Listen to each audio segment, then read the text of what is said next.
Mes bien-aimés frères et sœurs dans le Seigneur, comme d'habitude, comme de coutume, je salue chaleureusement chacun de vous dans le nom qui est au-dessus de tout nom, le nom de la rédemption, le nom du Rédempteur, le nom du Dieu Tout-Puissant qu'il a pris pour accomplir son plan de la rédemption. Et ce nom, c'est le nom du Seigneur et Sauveur Jésus-Christ. Et je vous souhaite à tous vraiment une bonne écoute de la parole du Seigneur et que les bénédictions du Tout-Puissant reposent sur chacun de vous, parce que le souci de Dieu, sa volonté, c'est que tout homme parvienne à la repentance, à la connaissance de la vérité, et que tout homme soit sauvé. Dieu ne veut pas la mort du pécheur, il veut que chacun puisse parvenir à la connaissance. Et il y a des gens qui vont se retrouver dans la perdition, c'est parce qu'eux-mêmes l'ont voulu. Ce n'est pas Dieu qui les a envoyés dans la perdition. Ainsi que les bénédictions du Tout-Puissant reposent sur chacun de vous. Nous vous disons simplement merci de tout cœur pour vos soutiens. Merci pour vos prières. Merci pour vos soutiens financiers. Merci pour tout ce que vous faites dans la nature pour que ces émissions puissent aller de l'avant. Et tout ce que je peux faire, c'est prier pour vous, pour que Dieu vous remette en centuple ce que vous faites pour son œuvre. Il a dit quelque part, dans le prophète Ésaïe, qu'après avoir livré son âme en sacrifice pour le péché, c'est Ésaïe 53, verset 10, il verra une postérité, il prolongera ses jours, et l'œuvre de l'Éternel prospérera entre ses mains. Et Dieu accomplit son œuvre au travers de sa postérité. Dieu n'utilise pas une dénomination pour faire son œuvre.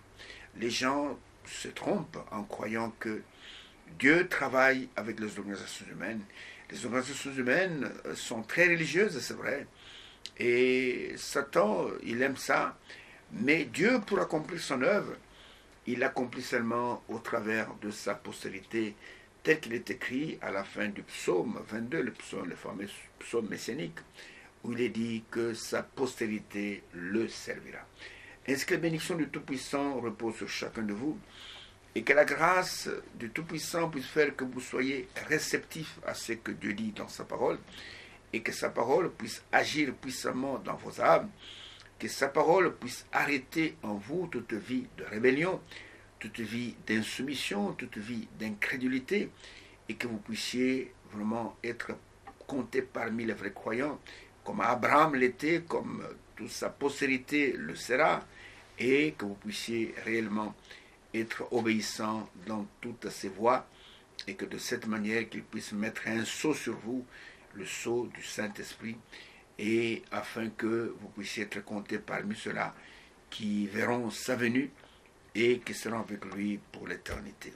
Ainsi que la bénédiction du Tout-Puissant repose sur chacun de vous, quel que soit l'endroit où ces émissions vont vous atteindre, que vous soyez en Afrique, que vous soyez en Europe, que vous soyez aux États-Unis, que vous soyez, c'est pas moi, au Moyen, au Proche-Orient, que vous soyez n'importe en Asie, que la grâce du Tout-Puissant repose sur vous. Nous n'avons qu'un seul souci pour vous, c'est que Dieu puisse vous bénir. Et que ce que vous entendez soit une grande bénédiction pour vous, pas seulement pour des bénédictions matérielles sur la terre, mais que vous puissiez hériter le salut éternel pour lequel Dieu vous a appelé. Ainsi que la bénédiction du Tout-Puissant repose sur chacun de vous, que vous puissiez échapper à tous les cachots de Satan, et que vous soyez soumis à sa volonté, à sa parole, pour expérimenter ce qu'il est en train de faire au travers de toute la terre, au travers de ses élus, au travers de ses enfants. Ainsi, cramponnez-vous dans vos fauteuils, prenez de quoi écrire, prenez de quoi enregistrer nos émissions et diffusez-les.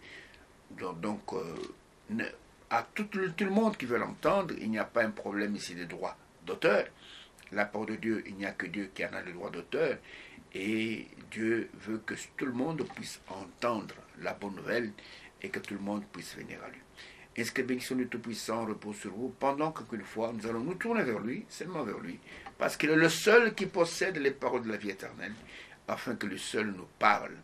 Et quand lui nous parle, sa parole nous communique la vie et nous pouvons échapper à tout ce que l'ennemi a monté comme complot sur la terre, et toutes les armes qu'il a forgées contre nous seront sans effet. Ainsi que Dieu bénisse, pendant qu'une fois nous allons ouvrir ce livre insondable, inestimable, où les paroles de vie sont confinées ici, afin que nous puissions en vivre. Que Dieu bénisse pendant qu'une fois, nous nous attendons lui et nous disons simplement, Seigneur, parle pendant que tes enfants écoutent. Nous sommes en train de parler d'un sujet qui n'est pas le moindre. D'abord, dans ces émissions, nous sommes en train de vous parler du message biblique du temps de la fin. Et le sujet du jour, c'est l'accomplissement des prophéties bibliques pour notre temps. Et vous savez, tout le monde peut être religieux, tout le monde peut adorer, mais voir ce que Dieu fait dans votre temps, là, c'est réservé uniquement aux élus. Et beaucoup ne manquent de voir cela, beaucoup sont aveugles. Et l'âge dans lequel nous sommes, l'âge de l'Odyssée, le Seigneur a dit que l'Odyssée est aveugle. L'Odyssée croit qu'elle est riche, l'Odyssée croit qu'elle est vêtue, mais l'Odyssée est toute nue, et l'Odyssée ne le sait pas. Et nous avons cette écriture de base que nous lisons tout le temps au début de nos émissions. C'est Romains chapitre 9, verset 28, là où il est écrit « Car le Seigneur exécutera pleinement et promptement sur la terre ce qu'il a résolu. » Pas quelqu'un d'autre, pas un prophète, non, le Seigneur lui-même exécutera les paroles qu'il a annoncées pleinement et promptement sur la terre ce qu'il a résolu. Et nous avons parlé longuement dans les émissions qui ont précédé du message de préparation de l'épouse pour l'enlèvement. Et nous avons montré qu'il y a un message que Dieu a préparé, un message que Dieu a envoyé pour préparer l'épouse pour l'enlèvement. Et ce n'est que dans ce message que se trouve la puissance qui va nous amener vers notre époux. De la même manière que, regardez, le même chameau que Rebecca avait donné de l'eau, donc quand Eliezer l'avait trouvé là, dans son pays, et c'est le même chameau qui l'a transporté vers son époux, et nous comprenons par là que la même parole, le même message que nous avons reçu, dans ce message, il y a une puissance de transformation, c'est le même message qui nous transforme, et Dieu met sur nous le sceau, son sceau à lui, le sceau de Dieu, qui est le Saint-Esprit, et cela va nous transporter, cette puissance d'en haut, va nous transporter un jour, sans fusée, sans avion, sans quoi que ce soit, vers notre époux.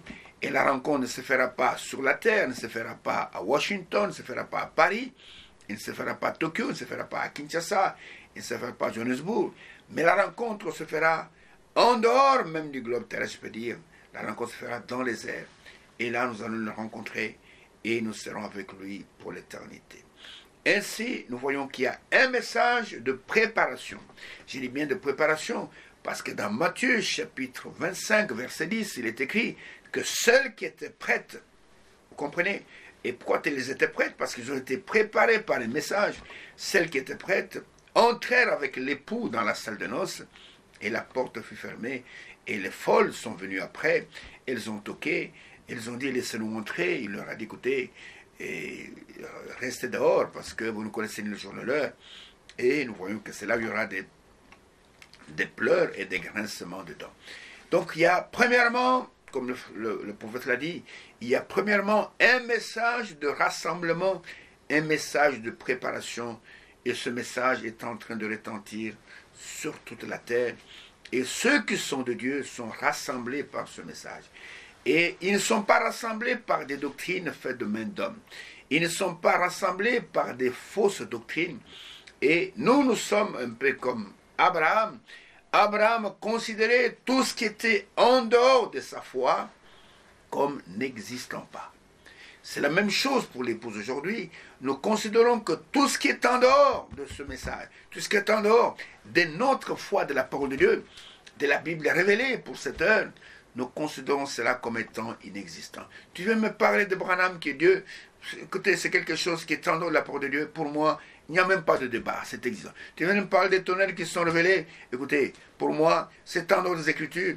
Pour moi, ça n'existe même pas. Et je n'ai pas de temps à perdre à faire des débats sur ce qui n'existe pas. Tu veux me parler que le message c'est la polygamie, c'est en dehors des Saintes Écritures.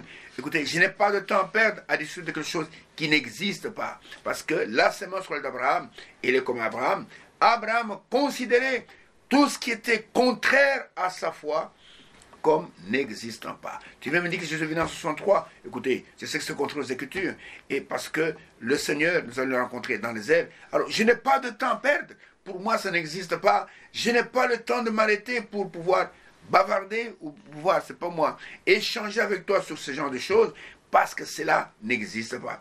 La sémence d'Abraham, elle n'a pas de débat, elle n'a pas de discussion. La sémence d'Abraham, elle possède la foi d'Abraham. Elle possède l'ADN foi d'Abraham. Elle croit et ne discute pas. Elle ne va pas sur le plateau de télévision pour faire des débats sur des choses qui n'existent pas. Est-ce que vous comprenez cela? Alors il y a un message qui prépare l'épouse à l'enlèvement. Et ce message prépare, et nous avons vu aussi que dans Apocalypse chapitre 19, verset 7, verset 9, il dit, réjouissons-nous et soyons dans l'allégresse, car les noces de l'agneau sont venues, et son épouse s'est elle-même préparée, il lui a été donné de se revêtir de fin lin, et le fin lin, ce sont les œuvres justes des saints. Donc un fin lin pur, éclatant, ce sont les œuvres justes des saints. Et l'ange dit à Jean, ces paroles que tu entends, ce sont les véritables paroles de Dieu. Donc il y a un message. Et Dieu lui-même a confirmé que ce message prépare l'épouse. Nous avons montré cela parce que le 11 juin 1933, dans le fleuve de l'Ohio aux États-Unis, au-dessus de ce jeune homme de 24 ans, qui était Frère Branham, et la voix a retenti à partir de la colonne de feu qui était suspendue sur sa tête, et cette voix a déclaré, de même que Jean-Baptiste fut envoyé comme précurseur de la première venue de Jésus-Christ, ainsi tu es envoyé avec un message qui préparera, qui sera précurseur de la seconde venue de Jésus-Christ. Et ceux qui sont de Dieu écouteront ce message et obéiront à ce message. Donc nous avons longuement parlé de ce message, et c'est un message de préparation. Et ce message, ce n'est pas le cri de commandement, mais ce message, c'est le cri de minuit, selon Matthieu chapitre 25, verset 6. Nous avons beaucoup parlé de cela. Mais maintenant, nous voulons faire un autre pas en avant.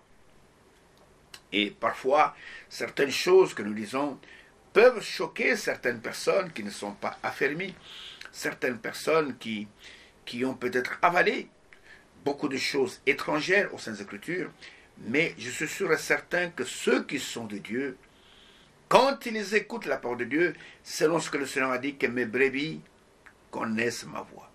Mes brebis entendent ma voix. Quand elles entendent ma voix, elles me suivent. Elles ne suivront pas un étranger.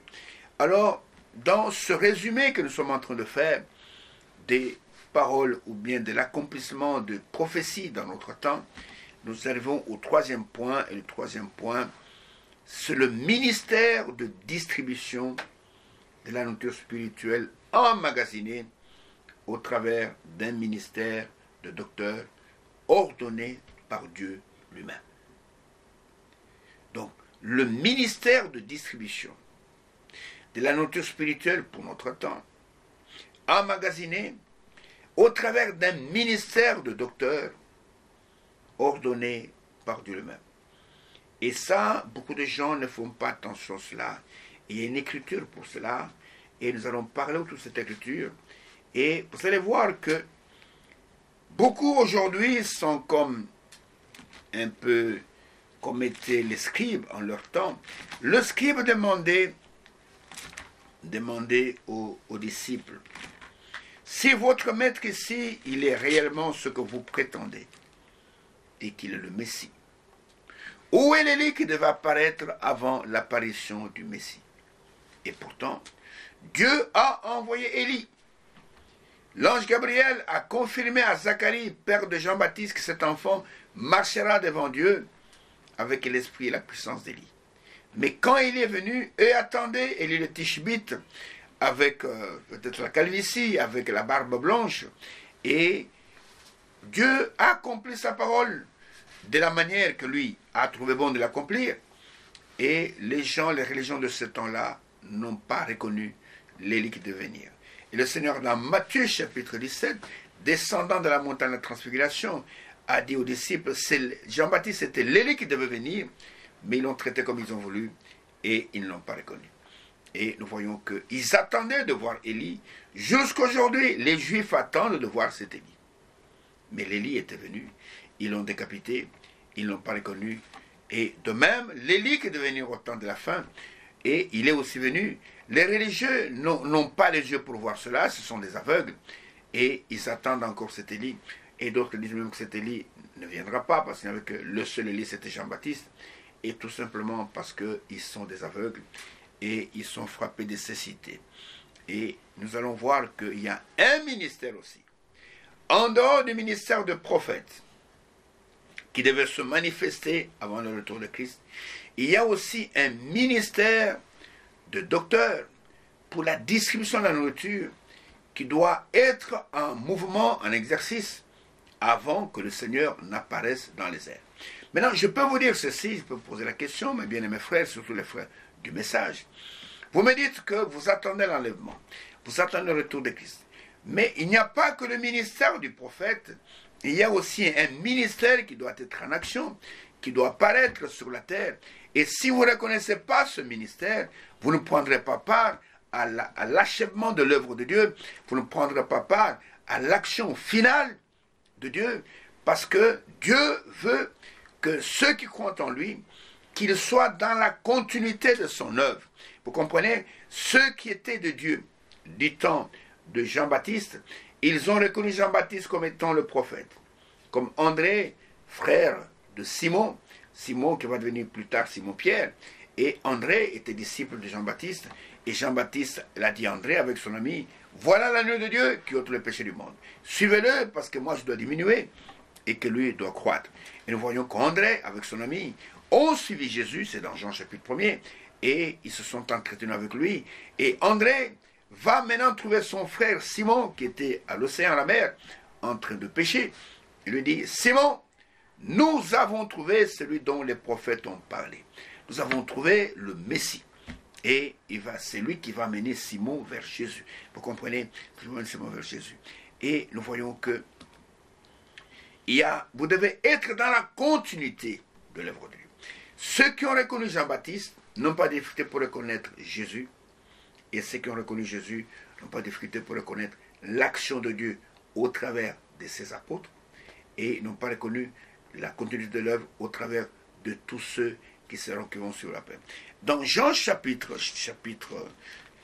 17, regardez ce que Jésus dit quand il a parlé de l'unité. Dans Jean chapitre 17, il dit ceci. Au verset 20, il dit, en priant pour ses disciples qui étaient là, qui allaient devenir des apôtres, il dit au verset 20, il dit, ce n'est pas pour eux seulement que je prie, mais encore pour ceux qui croiront en moi par leur parole, afin que tout soit un, comme toi, Père, tu es en moi, et comme je suis en toi, afin qu'eux aussi soient un en nous, pour que le monde croie que tu m'as envoyé. Donc, dans l'œuvre de Dieu, Dieu travaille dans une certaine continuité. Tu ne peux pas me dire aujourd'hui que tu crois dans le prophète, William Branham, mais tu ne reconnais pas le ministère que Dieu a ordonné dans son Église et qui travaille dans la même continuité. Il n'y a pas seulement le ministère de prophète, il y a aussi d'autres ministères qui travaillent dans le même esprit. Un homme appelé de Dieu, un homme qui a reçu l'onction du Saint-Esprit, qui est scellé du Saint-Esprit, reconnaîtra le Saint-Esprit dans d'autres personnes, dans d'autres ministères que Dieu a ordonnés. Mais regardez aujourd'hui que beaucoup de gens, sans le Saint-Esprit, ils ne reconnaissent que le ministère du prophète. Ils ne reconnaissent pas les autres ministères qui sont attachés à ce ministère. Et c'est là où se trouve le quick, si je peux dire, où se trouve la pierre d'achoppement. Et les gens disent, écoutez, nous croyons au prophète. Mais si vous croyez au prophète, vous devez croire au Saint-Esprit qui a continué son œuvre au travers des autres ministères. Et nous voyons qu'ils sont incapables de le faire parce que la foi qu'ils ont est une foi intellectuelle. Et ils croient aux prophètes parce qu'ils ont lu des brochures. Ils croient aux prophètes parce qu'ils ont entendu sur des bandes. Mais le Saint-Esprit qui a conduit le prophète, ils ne l'ont pas. Donc Dieu agit toujours dans une certaine continuité. Et si vous êtes réellement de Dieu, vous reconnaîtrez l'Esprit de Dieu dans sa continuité au travers de tous les ministères. Il y a des gens, par exemple, qui prétendent seulement croire les grands ministères. Ce n'est pas possible. le grand ministère comme le petit ministère sont tous animés par le même esprit. Et si vous avez un détecteur du Saint-Esprit, vous allez le détecter dans les grands comme dans les petits ministères. Maintenant, nous allons voir ceci. De la même manière que les scribes s'attaquaient aux disciples en disant, vous dites que cet homme c'est le Messie, mais où est l'Élie qui devait venir, qu'ils n'ont pas reconnu? De la même manière, je peux vous dire, aujourd'hui, vous croyant du message du temps de la fin, que vous croyez dans le prophète, c'est vrai, mais vous n'avez pas la capacité de connaître les autres ministères qui sont attachés à ce ministère. Et parce que ce ministère travaille dans la même continuité. Et vous êtes en train de vous poumonner, de dire beaucoup de choses, et parfois, cela ne concorde pas avec ce que Dieu dit dans sa parole, mais vous êtes incapable de voir l'Esprit de Dieu travailler au travers des hommes que réellement Dieu mandatait. Parce que Dieu, pour son œuvre, il travaille avec les membres de son corps. Alors, regardez que dans Matthieu chapitre 24, le Seigneur, après avoir parlé des signes qui vont arriver au temps de la fin, il a même parlé de ce qui arrivera du temps de Noé, du temps de Lot, il termine par cette déclaration dans Matthieu chapitre 24, verset 45 jusqu'au verset 47. Regardez ce qui est écrit dans ce passage. Et cela, je vous dis bien que cela est en rapport avec le retour de Christ. C'est-à-dire que cela est en continuité avec le ministère de la proclamation du message du temps de la fin au travers des ministères prophétiques. Et cela va compléter cela. Et le Seigneur en parle lui-même. Cela ne vient pas de moi, cela ne vient pas d'un frère ou d'une sœur, mais cela vient du Seigneur lui-même, où il est dit ceci, je prends seulement le verset 45 à 47, où il est écrit, « Quel est donc le serviteur fidèle et prudent que son maître a établi sur ces gens pour leur donner la nourriture au temps convenable. Heureux ce serviteur que son maître, à son arrivée, écoutez, trouvera faisant ainsi. Je vous le dis, en vérité, il établira sur tous ses biens. » Voici une parole un peu mystérieuse. Mais il nous est dit dans ce passage que ce serviteur fidèle et prudent, le Seigneur va le susciter avant le retour ou avant l'arrivée de celui qui doit venir pour prendre son épouse et l'amener à la fête des noces. Et nous voyons qu'il y a des gens qui s'élèvent un peu dans le monde entier. Il y en a qui se déclarent être ce serviteur-là. Mais nous sommes comme les disciples de Bérée. Nous devons comparer toutes choses avec les Saintes Écritures. Si cela ne concorde pas avec les Saintes Écritures, alors mon bien-aimé, sachez que nous n'allons pas croire cela.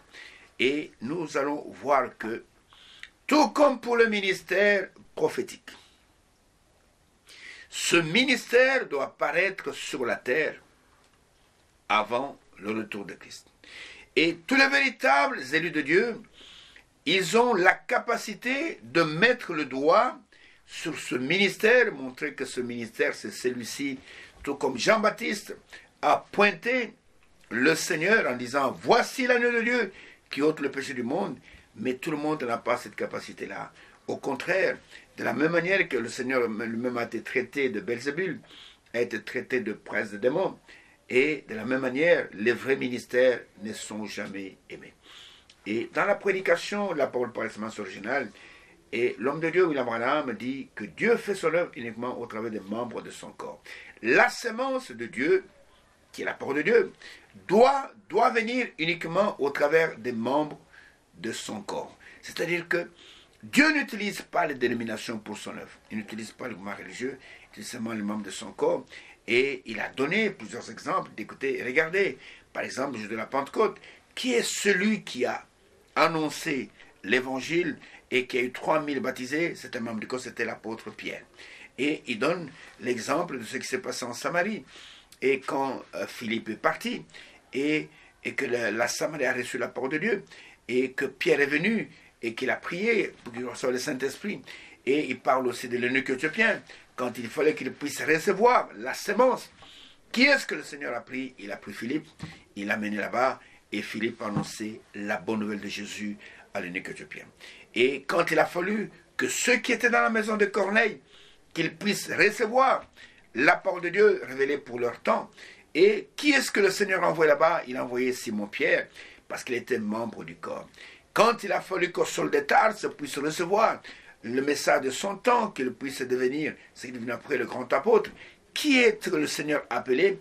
Il a appelé Ananias, qui est venu et qui a annoncé la bonne nouvelle du salut à l'apôtre, plutôt à Saul de Tarse, qui est devenu plus tard l'apôtre Paul. Donc nous voyons que, tout comme pour le ministère prophétique, ce ministère doit apparaître avant le retour du Seigneur sur la terre, plutôt pour prendre son épouse. Et c'est un ministère ordonné de Dieu, ce n'est pas un homme qui s'établit selon cette écriture.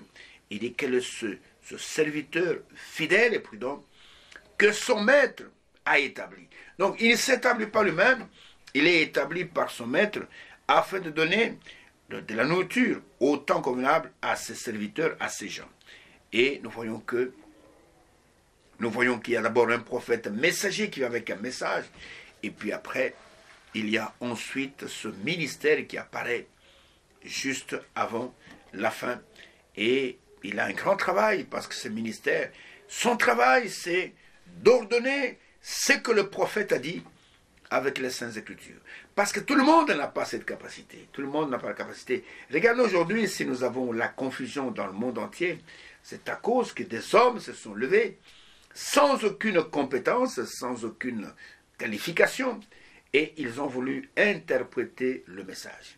Et en voulant interpréter le message, ils ont trouvé que l'enlèvement était déjà arrivé.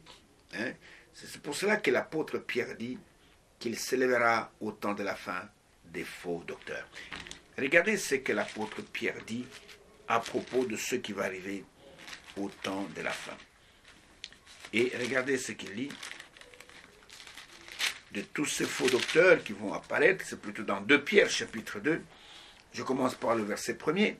Il dit, il y a eu parmi le peuple de faux prophètes.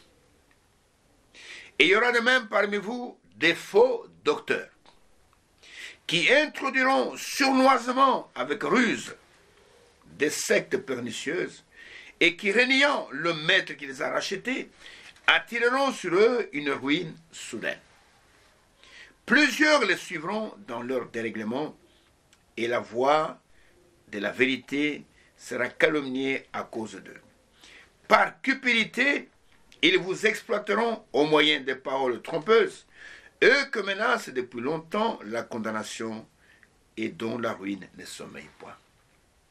Si au temps de la fin il y aura beaucoup de faux docteurs, mais Dieu nous promet un véritable docteur, selon Matthieu 24, versets 45-47, qui est appelé le serviteur fidèle et prudent, et qui doit venir ordonner toutes choses selon les Saintes Écritures. Vous savez, quand un prophète parle, le prophète parfois, il prophétise en dehors du temps.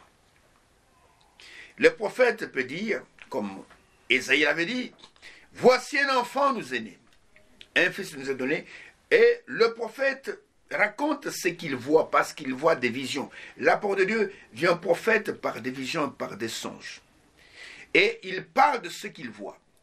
Et quand il parle, il ne fixe pas ça dans le temps. Parfois, ce qu'il dit va arriver dans 1 millier d'années, dans 2 milliers d'années. Mais lui, il parle. Maintenant, il faut un ministère de docteur pour ordonner les choses. Il est dit fidèle et prudent. Il est fidèle par rapport à la parole de Dieu. Il est fidèle par rapport à Dieu. Il n'est pas fidèle par rapport au prophète, parce que le prophète reste avant tout un homme. Et en tant qu'homme, il peut commettre aussi des erreurs. Mais ainsi dit le Seigneur, dans sa bouche demeure la vérité. Souvenez-vous de ce que la veuve de Sarepta a dit au prophète Élie dans 1 Roi chapitre 17. La veuve de Sarepta, quand elle a vu que son fils qui était mort était ressuscité, et regardez cette parole qu'elle va dire au prophète Élie.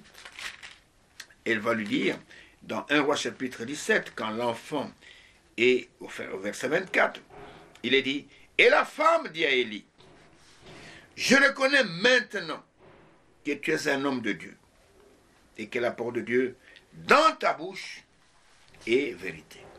Ce n'est pas tout ce qui sort de la bouche du prophète Élie qui est la vérité, mais que la parole de Dieu dans ta bouche est la vérité. Parce que quelque part dans Romains chapitre 3 verset 4, il est dit que tout homme soit reconnu pour le menteur et que Dieu seul soit reconnu pour le véritable.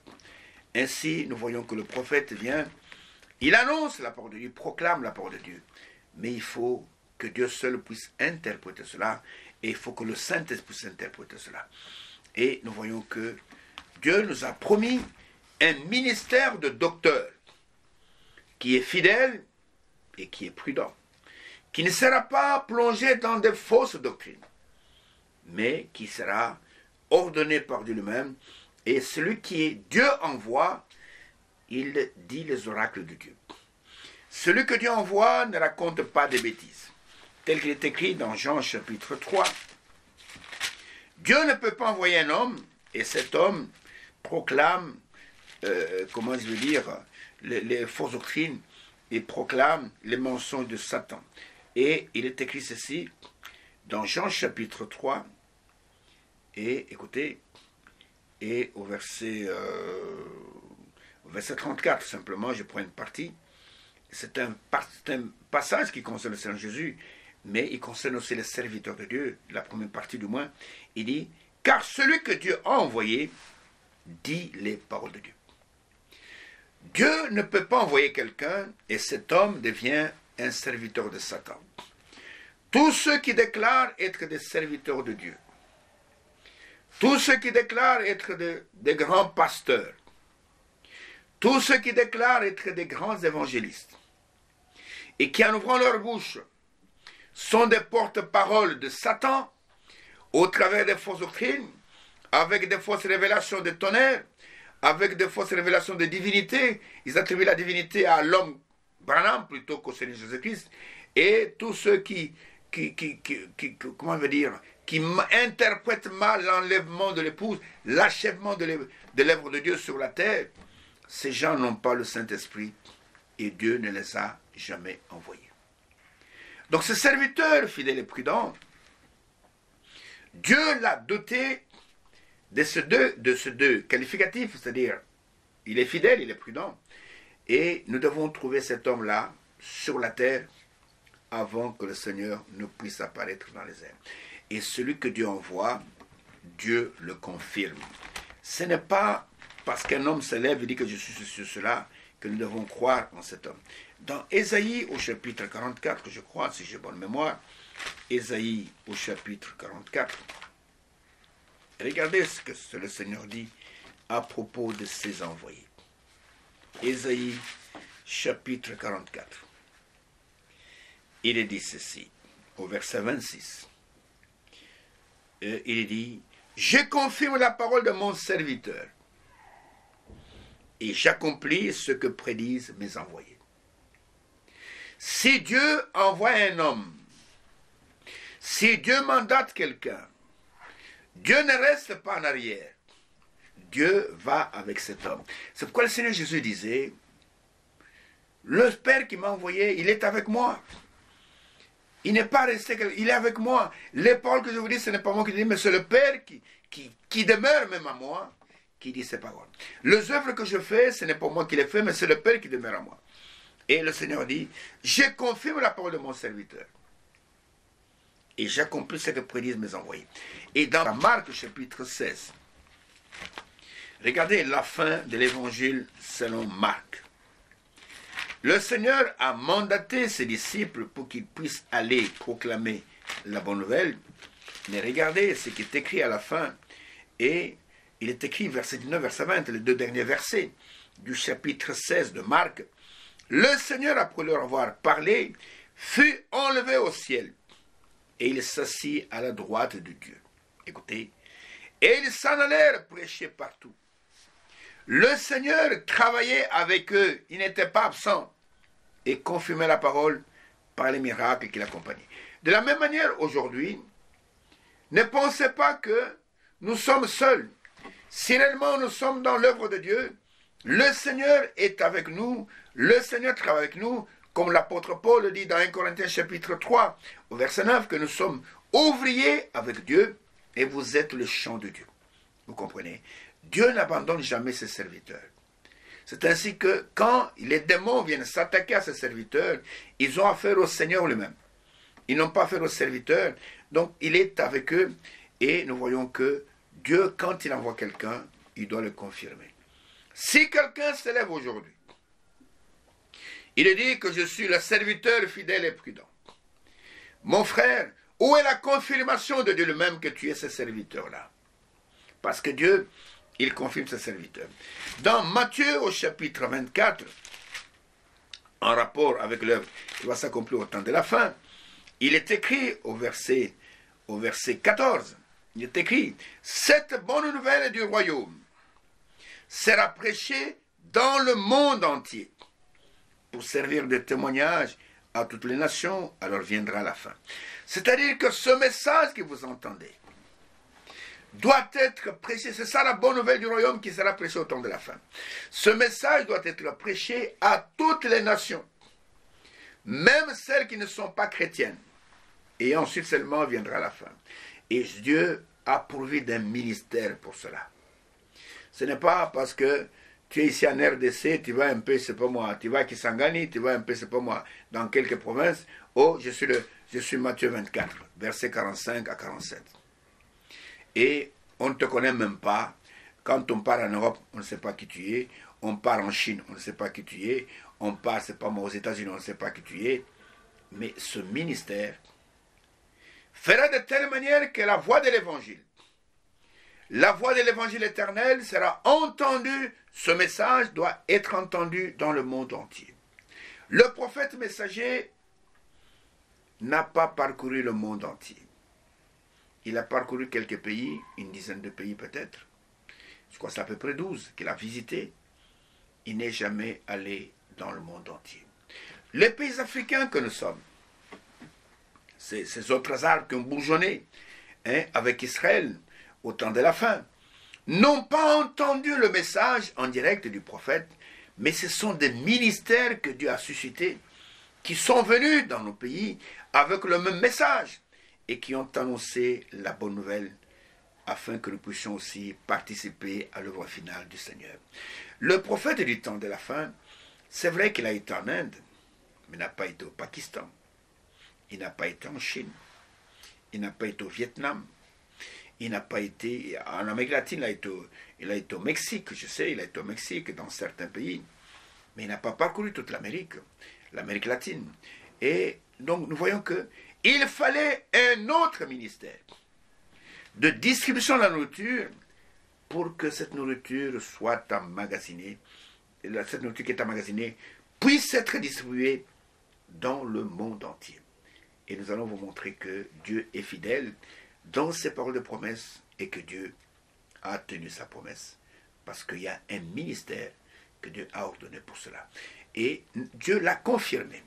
L'a confirmé, ce n'est pas une histoire de fanatisme d'un homme. Nous reconnaissons ce que Dieu fait et nous nous appuyons ce que Dieu fait. Nous sommes des fanatiques de Dieu, nous ne sommes pas des fanatiques des hommes. Et nous acceptons les décisions souveraines de Dieu.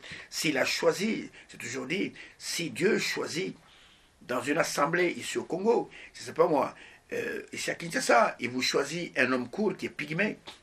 Il dit que c'est votre pasteur. Vous devez l'accepter parce que c'est Dieu qui l'a choisi pour qu'il soit votre conducteur. Vous comprenez? À Jérusalem, il avait choisi Pierre. Personne n'a jamais contesté cela. Il avait dit à Pierre, si tu m'aimes, paie mes brebis, paie mes agneaux.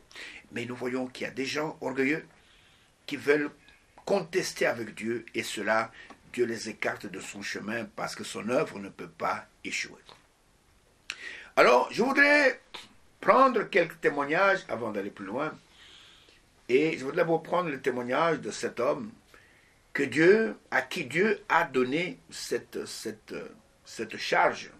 Lui-même ne savait pas qu'il y avait une écriture qui le concernait. Je vais le lire dans son témoignage. C'est un jour au Canada, il y a un frère qui lui a posé la question. Frère Branham avait une écriture, nous savons, il y avait Malachie 4, tout ça.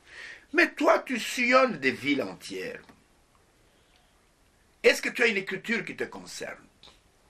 Il lui a répondu, frère, ne me parle plus de cela et parlons d'autre chose. Moi, je n'ai pas d'écriture.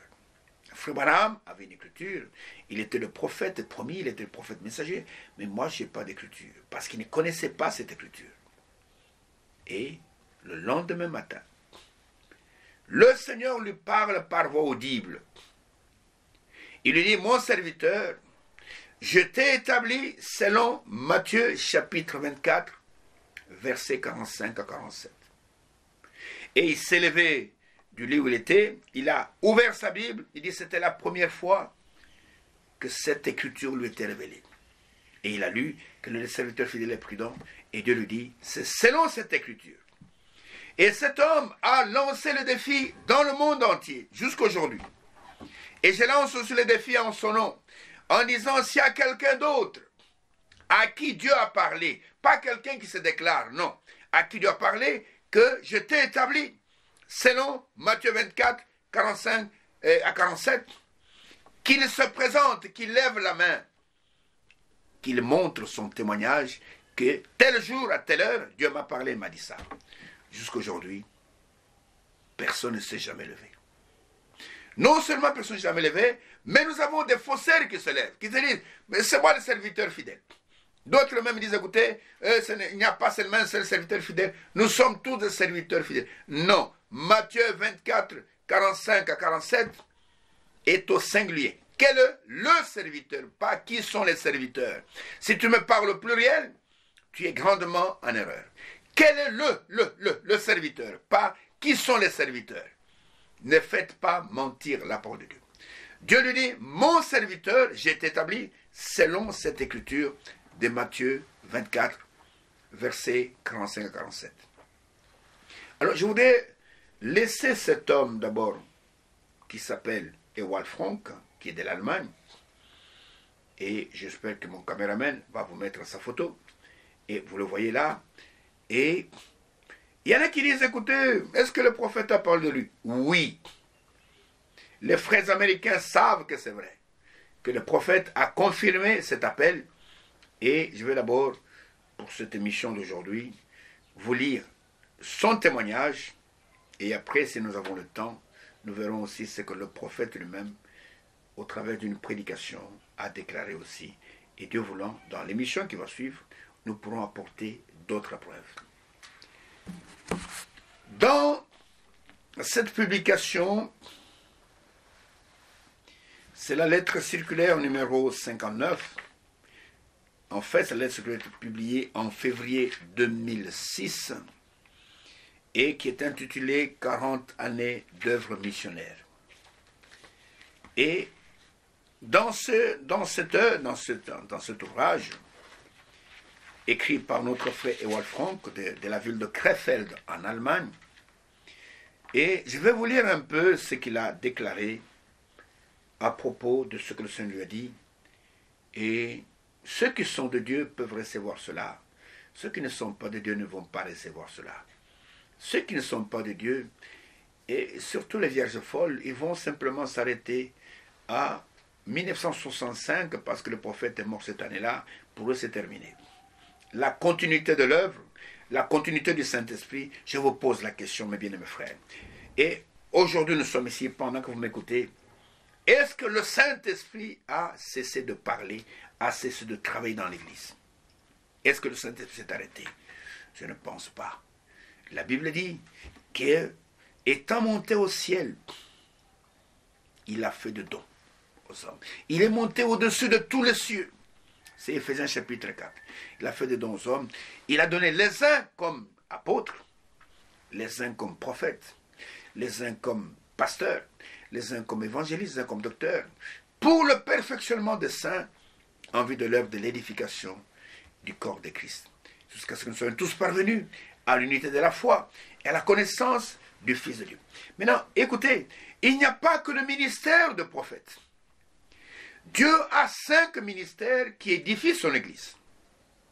Il y en a qui disent, écoutez, oh, maintenant c'est le ministère des bandes. On ne peut écouter que ce que les bandes disent. Mais maintenant, les autres ministères, là, qu'est-ce que vous en faites? Ces ministères que Dieu a ordonnés, Donc on prend ce ministère, on met à la poubelle. D'autres s'élèvent qui sont fanatiques du serviteur fidèle. Aujourd'hui, vous n'écoutez que Frère Franck. Que faites-vous des autres ministères ordonnés par Dieu? Que faites-vous de ces ministères? Vous les prenez aussi, vous les mettez à la poubelle. Il ne peut plus prêcher. Il faut que seulement entendre ce que Frère Franck prêche. Lui-même n'a jamais dit ça. Mais ce sont simplement des esprits fanatiques, des esprits des démons qui entrent parmi les gens pour les faire adorer des hommes de Dieu. Et dans l'église vivant, on adore une seule personne, c'est le Seigneur Jésus-Christ. Frère Franck comme Frère Branham, ce sont des hommes comme toi et moi qui ont reçu un appel divin avec un mandat spécial, qui ont accompli pour Frère Branham. Frère Franck continue à accomplir son mandat et chacun a dans sa capacité. Il y a aussi des serviteurs qui sont mandatés par Dieu, qui sont dans les églises locales, qui sont simplement des pasteurs, qui sont des évangélistes, qui sont ceci, et qui contribuent à la distribution aussi de la même parole. Parce que le serviteur fidèle est établi sur d'autres serviteurs, afin de distribuer la nourriture spirituelle tant qu'on a. Donc, comme je prêche ici, je contribue aussi à distribuer la nourriture spirituelle autant qu'on l'a. Maintenant, écoutez, dans cette publication de 40 années d'œuvres missionnaires, à la page 4, les paragraphes ne sont pas numérotés, mais c'est à peu près au paragraphe 2 et au paragraphe 3, il est écrit ceci. L'homme de Dieu dit ceci. L'appel que j'ai reçu du Seigneur le 2 avril 1962 est connu de tous ceux qui sont au courant du message du temps de la fin. Alors, je voudrais un peu rappeler, peut-être que certains ne savent pas ce qui s'est passé le 2 avril 1962. D'abord, je vous rappelle qu'au mois de mars 1962, Frère Branham raconte dans la prédication la plus grande bataille jamais livrée, que le Seigneur lui a demandé d'arrêter les voyages missionnaires outre-mer, c'est-à-dire dans des pays lointains. Et il raconte une vision où le Seigneur lui dit, ne fais plus de voyage, arrête-toi et rentre à Jeffersonville pour faire le dépôt de la nourriture, emmagasiner la nourriture. Et regardez que vous qui êtes lecteur du message, vous allez voir que le Seigneur a parlé à l'homme de Dieu d'emmagasiner. Il ne lui a jamais dit nulle part de distribuer la nourriture qui était emmagasinée, parce qu'il savait qu'il allait le retirer de la scène. Il lui a seulement demandé d'emmagasiner. Dieu voulant, dans l'émission qui va suivre, je peux prendre quelques extraits de certaines prédications pour prouver cela. Il lui a demandé simplement d'emmagasiner. Mais il ne lui a jamais dit de distribuer. Il en parle dans la prédication La plus grande bataille jamais livrée, qui a été prêchée au mois de mars, si j'ai bonne mémoire, c'était le 11 ou le 17, je n'ai pas la date en tête, mais c'est au mois de mars. Et le 2 avril 1962, et là, il y a ce jeune prédicateur qui était Ewald Frank, qui était né en 1933. Donc 1933 et 1962, ça fait à peu près 29 ans. J'étais encore jeune. Et qui habitait sur la rue Louise à Krefeld.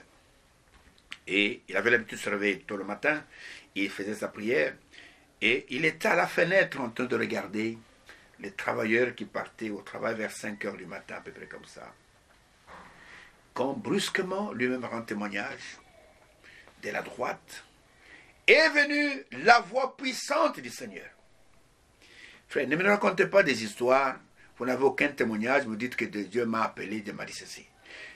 La voix est venue disant, mon serviteur, ton temps dans cette ville va arriver à la fin. Je t'enverrai dans d'autres villes, écoutez, premièrement pour prêcher ma parole, et deuxièmement pour distribuer la nourriture qui a été emmagasinée. Emmagasiner la nourriture, parce que le temps viendra où il y aura la famine sur la terre. Et sur le champ, il est tombé sur le canapé, il s'est presque évanoui, et puis après, il s'est relevé. Il a dit, Seigneur, ils ne m'écouteront pas parce qu'ils ont tout en abondance. Et la voix lui dit, il y aura un temps où ils vont t'écouter. C'est de cette expérience qu'il parle, que le 2 avril, vous savez, l'appel que j'ai reçu, c'était de prêcher la parole, premièrement, et de deux, de distribuer la nourriture qui a été emmagasinée. Souvent, les gens disent, écoutez, il n'a pas le droit de prêcher, il fallait seulement donner des brochures, distribuer. Non, ce n'est pas ça. Dieu l'a appelé pour deux choses. Prêcher la parole et distribuer la nourriture. Voilà maintenant ce qu'il dit. Je reprends maintenant cette lecture. L'appel que j'ai reçu du Seigneur le 2 avril 1962 est connu de tous ceux qui sont au courant du message du temps de la fin. Ils savent de même que la confirmation par Frère Branham a eu lieu le 3 décembre 1962 en présence de frères Banks Wood et frère Sotman qui vivent encore, puis à ce moment-là, en 2006, et Dieu lui-même l'a confirmé comme véridique au cours de plus de 40 années écoulées. C'est-à-dire que quand le jeune homme de 29 ans a reçu cet appel, il a pensé qu'il allait y avoir une guerre mondiale et qu'il fallait emmagasiner de la nourriture dans des congélateurs. Il a acheté des congélateurs, il a mis des choux, il a mis des carottes, il a mis ceci, de la viande. Il a dit à ceux qui étaient avec lui dans sa petite église là-bas, faites des provisions, il y a la guerre qui va venir. Et puis il a attendu. Il n'y avait pas de guerre. Il a compris qu'il a mal compris ce que le Seigneur a dit. Et comme il y avait un prophète sur la terre, j'insiste bien là-dessus, le prophète est le révélateur de la volonté de Dieu pour un temps donné. Ce jeune homme de 29 ans a fait le voyage, il est allé aux États-Unis d'Amérique pour rencontrer l'homme de Dieu, lui demander, est-ce que tu peux m'expliquer ce que Dieu m'a dit? Je ne comprends pas. J'ai mis de la nourriture dans des congélateurs, mais je ne vois rien venir. Je pensais que les Américains avec les Russes allaient se tirer dessus à cause des missiles qu'on a installés à Cuba. Et Khrouchtchev avait menacé de mettre des têtes nucléaires. Là-bas, il a mis des têtes nucléaires à Cuba. Et il a voyagé. Arrivé à Jeffersonville, il est allé à l'église, comme tout homme, pour adorer. Et à sa grande surprise, on lui apprend que le prophète de Dieu n'est pas là, il est en voyage. Alors, il était déçu, mais il a quand même assisté au culte. Et comme Dieu, il est dans le programme. Pendant le service, à la fin du culte, pendant l'adoration, une prophétie sort, s'adressant à lui. Dit, mon serviteur, tu n'es pas venu en vain, tu rencontreras le prophète, il te dira pourquoi tu es venu ici. Ça sont des choses vérifiables. Et ce sont des choses que les faux docteurs essaient de falsifier. Mais il est temps que les enfants de Dieu écoutent les choses telles que Dieu les a ordonnées dans notre temps. Et cet homme, ce jeune homme, est rentré à son hôtel, il avait pris chambre d'hôtel, rassuré qu'il va rencontrer l'homme de Dieu. Et quelque temps après, 1 ou 2 jours après, l'homme de Dieu est venu, c'était le 3 décembre 1962. Comment a-t-il su qu'il était dans cet hôtel-là et qu'il est allé le chercher dans cet hôtel? Ça, pour toi et pour moi, c'est un mystère. Toujours est-il qu'il est allé le chercher, il était accompagné de 2 frères américains qui étaient des administrateurs, frère Bankswood et frère Fred Sotman, et il est allé chercher ce jeune homme à l'hôtel où il était. Il l'a mis dans la voiture. Lui-même était au volant. Le jeune homme était à côté de lui et les 2 frères américains étaient derrière. C'est pourquoi cet homme de Dieu, qui est frère Franck, dit souvent que j'ai roulé avec lui dans la voiture en tant que chauffeur. Frère Branham était au volant. Et ils sont allés manger quelque part. Et là où ils sont allés manger, lui, il brûlait dans son cœur de poser son problème. Mais l'homme de Dieu était occupé à raconter aux 2 autres frères américains le témoignage des réunions qu'il a tenues là où il était parti.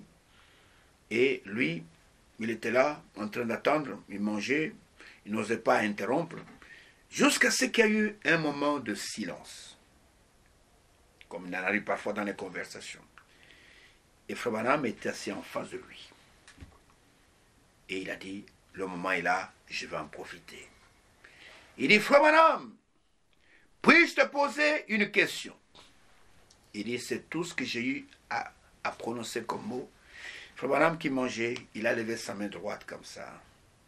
Il m'a dit, frère Franck, veux-tu que je te dise ce que le Seigneur t'a dit le 2 avril en Allemagne?